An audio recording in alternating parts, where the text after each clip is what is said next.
Thank you all for being here this morning. I have never felt prouder of our congregation than I do this morning, and let me explain why. It's really not about the beauty and the elegance of the room, although it looks stunning, but those of you with bar and bat mitzvahs coming up, please do not get any ideas. I am proud this morning because of who and what we are honoring. I am proud of the story that we have chosen to tell today. 70 years ago, our country and our allies celebrated a hard-won victory in a cataclysmic world war against two supremely sophisticated enemies, Nazi Germany and Imperial Japan. In that war, two worldviews collided. A civilization that loves life, our humanistic, ethical, justice, and peace-loving civilization survived an existential threat from a cult of death. The Nazi war machine was a great engine of death. The skull and crossbones of the SS was its badge of honor. The Auschwitz death camp was its proud achievement. And their ally, the Empire of Japan, gave the world kamikaze pilots, the first suicide bombers. Today, we honor 18 men of our community who fought against that engine of death. Along with hundreds of thousands of men and women who gave their lives, they fought a titanic struggle to protect and preserve our life-affirming, life-exalting, imperfect, but fundamentally life-loving civilization. We owe them everything.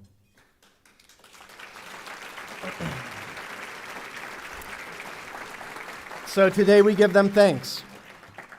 We are here also to remind ourselves that the struggle continues every day in our own community and around the world.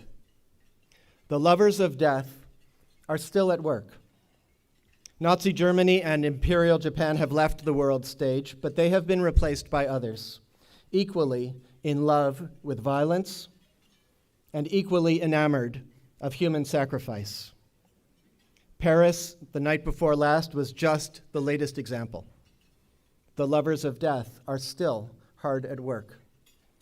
And so those of us who love life must be ready to fight, to work ourselves to the bone, to sacrifice, sometimes even to give our lives, but certainly to give our time, our energies, our resources, to protect and preserve ethical culture and moral civilization that affirms and embraces and cherishes life.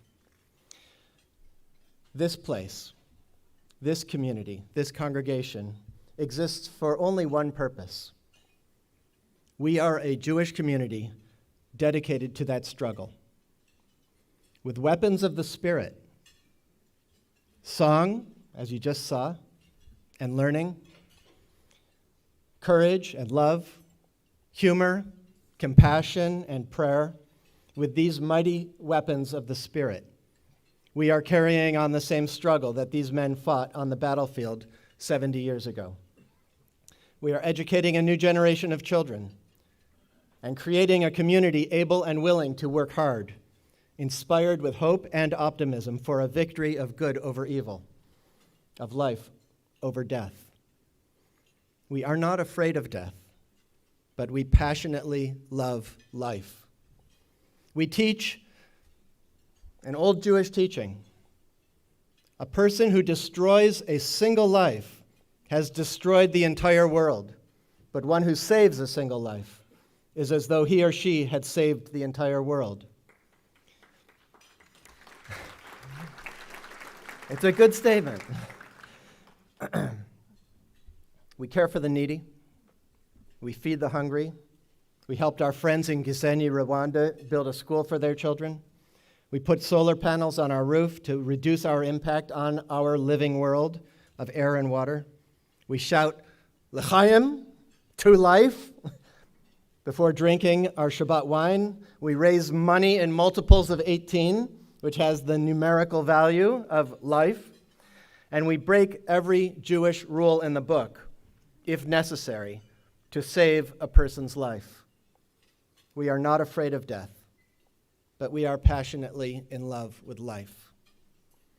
Our World War II vets showed us the way. They gave their all. And today we declare, now it is our turn. That is why I'm so proud of this congregation this morning.